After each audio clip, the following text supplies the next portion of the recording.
Hello friends, welcome to queen B paradise Tamil. இன்றைக்கி ரொம்ப இன்ட்ரெஸ்டிங்கான ஒரு வீடியோ தான் நம்ம பார்க்க போகிறோம். நம்ம கிச்சனில் நம்ம நேரத்தை பணத்தை மிச்சம் பண்ணுற மாதிரி சூப்பரான கிச்சன் டிப்ஸு, அருமையான கிச்சன் டூல்ஸோட ரிவ்யூ எல்லாம் இந்த வீடியோவில் நம்ம பார்க்க போகிறோம். அடடா, இவ்வளோ நாளாக தெரியாமல் போச்சேன்னு ஆச்சரியப்படுற அளவுக்கு சூப்பரான டிப்ஸ் எல்லாம் இந்த வீடியோவில் இருக்க போகுது. வீடியோவை ஸ்கிப் பண்ணாமல் முழுசாக பாருங்கள். இந்த மாதிரி யூஸ்ஃபுல் டிப்ஸ் எல்லாம் பார்க்குறதுக்கு நம்ம சேனலை சப்ஸ்கிரைப் பண்ணிவிட்டு இன்ஸ்டாகிராம்லேயும் ஃபாலோ பண்ணுங்கள்.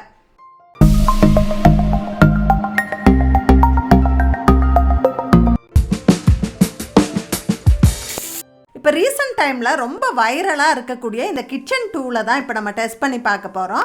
சப்பாத்தி மாவு பிசையும் போது கையில் பிசு பிசுன்னு ஒட்டுறது எனக்கு கொஞ்சம் கூட பிடிக்காது. சரி, இந்த டூலை ட்ரை பண்ணி பார்க்கலாமே அப்படின்னு வாங்கியிருக்கேன். ஒரு பவுலில் 1 கப் அளவு கோதுமை மாவு எடுத்திருக்கேன். கொஞ்சமாக உப்பு சேர்த்து ஒரு 1/2 ஸ்பூன் எண்ணெய் விட்டு நல்லா மிக்ஸ் பண்ணிக்கிறேன். இதில் 1/2 கப் அளவு தண்ணி சேர்த்து மிக்ஸ் பண்ணிக்கிறேன். 1/2 கப்பு கரெக்டாக இருக்கும்.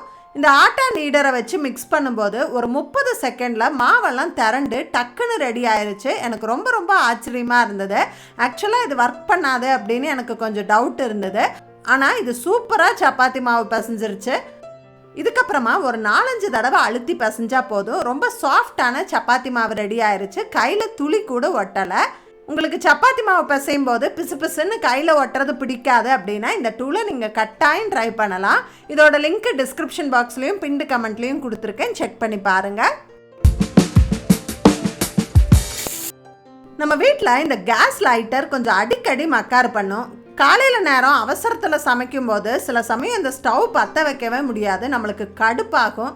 நம்ம அடிக்கடி கேஸ் லைட்டரை மாற்றிக்கிட்டே இருக்கிறதுக்கு பதிலாக ரீசனபிள் ரேட்டில் இந்த எலக்ட்ரிக்கல் லைட்டர் ஒன்று வாங்கி வச்சுக்கலாம். ரொம்ப யூஸ்ஃபுல்லாக இருக்குது.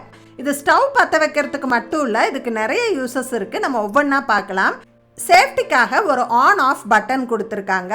இந்த ட்ரிக்கர் பட்டனை அழுத்தினா மேலே தீப்பொறி வருது. இது கூடவே ஒரு சார்ஜிங் வயர் கொடுத்துருக்காங்க. நம்ம மொபைல் சார்ஜரில் இதை போட்டு நம்ம சார்ஜ் பண்ணிக்கலாம். மாதத்துக்கு ஒரு தடவை சார்ஜ் பண்ணால் போதும், நிறைய முறை பயன்படுத்த முடியும். லைட்ரு மாதிரி இல்லாமல் இது டக்குன்னு ஸ்டவ் பற்ற வச்சுக்க முடியுது. நம்ம பூஜை அறையில் விளக்கேற்றும் போது அந்த தீக்குச்சியை இங்கே அங்கன்னு போட்டுருவோம், அது பார்க்கவே நல்லா இருக்காது. இனிமேல் இந்த எலக்ட்ரிக் லைட்டரை வச்சு நம்ம சூப்பராக விளக்கேற்றிக்கலாம். எல்லா விதமான தீபமும் ஏற்ற முடியுது. பர்த்டே கேண்டில் கூட இதை வச்சு ஏற்றிக்க முடியும். இந்த லைட்டரை நம்ம வேணுங்கிற ஷேப்பில் வளைச்சிக்கலாம். இந்த மாதிரி கேண்டில் டிஃப்யூசர், கப் கேண்டில் எல்லாம் ஏற்றக்கூட ரொம்ப வசதியாக இருக்குது. எங்கள் வீட்டில் இது ரொம்ப யூஸ்ஃபுல்லாக இருக்குது. இந்த ப்ராடக்டோட லிங்க்கு நான் டிஸ்கிரிப்ஷன் பாக்ஸ்லேயும் பின்டு கமெண்ட்லேயும் கொடுத்துருக்கேன், செக் பண்ணி பாருங்கள்.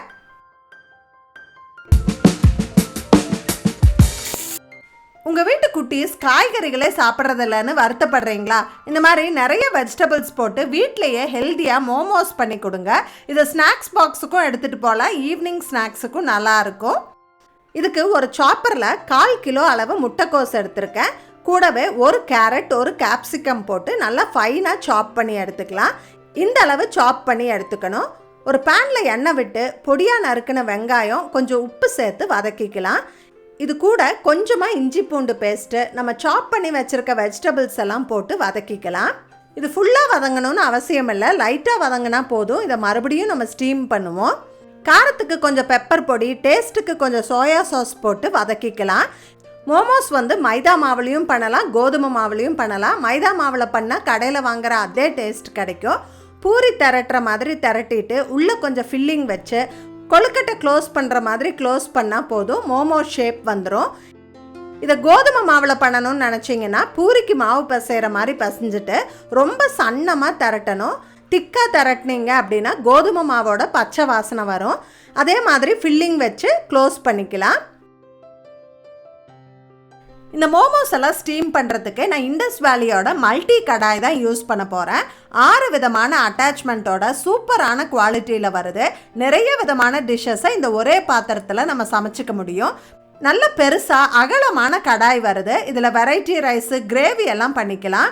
ஒரே டைமில் 14 இட்லி செய்கிற மாதிரி 2 இட்லி பிளேட் வருது.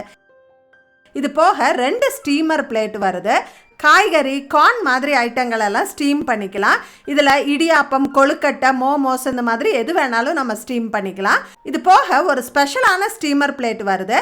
இதில் நம்ம சாப்பாடெல்லாம் சூடு பண்ணிக்கலாம், முட்டை ஸ்டீம் பண்ணிக்கலாம். இந்த மாதிரி நிறைய விதமாக யூஸ் பண்ண முடியும். இப்போ இண்டஸ் வேலி வெப்சைட்டில் நிறைய ஆஃபர் போயிட்டுருக்கு. நம்ம கூப்பன் கோடு பயன்படுத்தினீங்கன்னா உங்களுக்கு எக்ஸ்ட்ராவாக 12% டிஸ்கவுண்ட் கிடைக்கும். இந்த ப்ராடக்டோட லிங்க் டீட்டெயில்ஸ் எல்லாம் டிஸ்கிரிப்ஷன் பாக்ஸ்லேயும் ஃபஸ்ட்டு கமெண்ட்லேயும் கொடுத்துருக்கேன், செக் பண்ணி பாருங்கள். இப்போ நம்ம செஞ்சு வச்சுருக்க மோமோஸை எல்லாம் ஒரு 10 நிமிஷம் ஸ்டீம் பண்ணி எடுத்துக்கிறேன். சூப்பராக ரெடி ஆயிருச்சு. இதை மோமோஸ் சட்னி இல்லை டொமேட்டோ சாஸ் கூட சர்வ் பண்ணால் ரொம்பவே டேஸ்ட்டாக இருக்கும். கண்டிப்பாக ட்ரை பண்ணி பாருங்கள். நம்ம இடியாப்பம் பண்ணும்போது ஃபேஸ் பண்ணுற ஒரு ப்ராப்ளம் வந்து நம்ம போடுற மாவு வந்து ஒரு கால்வாசி அந்த குழல்லையே நின்றுக்கும். நம்ம திரும்ப திரும்ப எடுத்து ஃபில் பண்ணுற மாதிரி இருக்கும். இந்த பிரச்சனையை அவாய்ட் பண்ண ஒரு சின்ன டிப்பு ஃபாலோ பண்ணி பாருங்கள். இந்த மாதிரி ஒரு பிளாஸ்டிக் லிட்டை எடுத்துகிட்டு அந்த இடியாப்ப குழலை அளவாக வச்சு இந்த மாதிரி ஒரு ரவுண்டு போட்டுக்கோங்க. இதை நீட்டாக பிசுறு இல்லாமல் கட் பண்ணி எடுத்துக்கோங்க. நம்ம ஒவ்வொரு முறையும் இடியாப்ப குழலில் மாவு ஃபில் பண்ணும்போது கடைசியாக மேலே இந்த தட்டை வச்சுட்டு அதுக்கப்புறம் எப்பவும் போல் க்ளோஸ் பண்ணிவிட்டு நம்ம இடியாப்பம் பிழிஞ்சிக்கலாம். இந்த மெத்தடில் நம்ம பிழியும் போது அந்த மாவு உள்ளே நின்றுக்காது. நம்ம எவ்வளோ ஃபில் பண்ணுறோமோ அதை மொத்தத்தையும் பிழிஞ்சிட முடியும். கண்டிப்பாக ட்ரை பண்ணி பாருங்கள். இடியாப்பத்துக்கு சரியான அளவு எதுன்னு பார்த்தீங்கன்னா 2 கப்பு அரிசி மாவு எடுத்து கொஞ்சம் உப்பும் தேங்காய் எண்ணெயும் விட்டு நல்லா மிக்ஸ் பண்ணிவிட்டு இதில் 1.5 கப் அளவு கொதிக்கிற சுடு தண்ணி ஊற்றி நல்லா மிக்ஸ் பண்ணிக்கோங்க. நல்லா மிக்ஸ் பண்ணி இடியாப்பம் பிழிஞ்சு பாருங்கள். கையே வலிக்காமல் ஈஸியாக பிழிஞ்சு எடுத்துடலாம். முட்டையை பயன்படுத்தி ஒரு சிம்பிளான சூப்பர் டேஸ்டான சைட் டிஷ் வேணும்னு நினச்சிங்கன்னா இந்த முட்டை சுக்கா நீங்கள் கண்டிப்பாக ட்ரை பண்ணலாம். ஒரு பவுலில் 6 முட்டை உடச்சி ஊற்றிருக்கேன். இதுக்கு தேவையான அளவு உப்பு, மஞ்சள் தூள், காரம், கரம் மசாலாலாம் சேர்த்துட்டு ஒரு 2 டேபிள் ஸ்பூன் அளவு கடலை மாவு சேர்த்து நல்லா அடித்து எடுத்துக்கலாம்.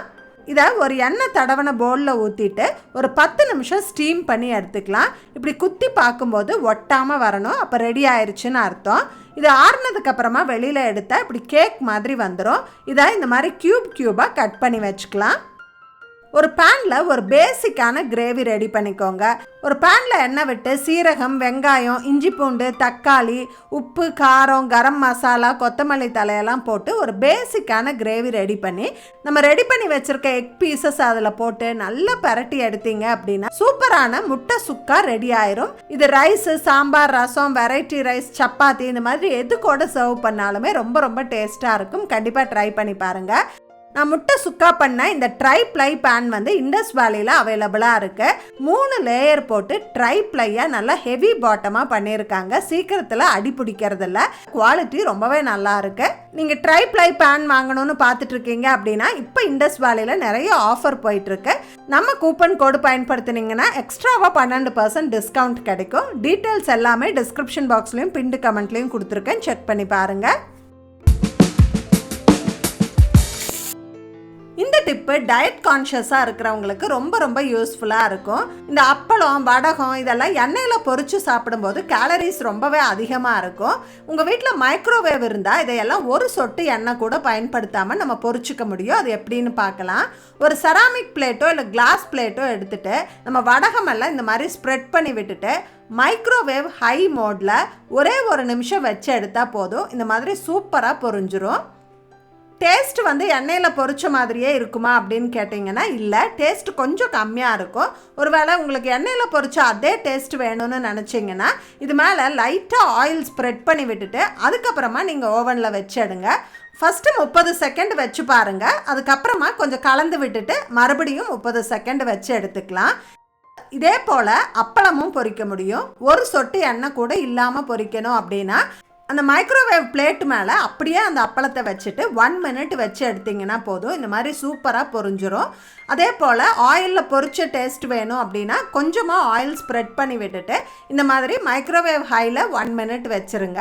சூப்பராக பொரிஞ்சிரும். டேஸ்ட்டு எண்ணெயில் பொரிச்ச மாதிரியே இருக்கும். பாருங்கள் எவ்வளோ கிறிஸ்பியாக பொரிஞ்சிருக்கு அப்படின்னு. கண்டிப்பாக உங்கள் வீட்டில் ட்ரை பண்ணி பார்த்துட்டு எப்படி ஒர்க் அவுட் ஆச்சுன்னு கமெண்ட்ஸில் சொல்லுங்கள்.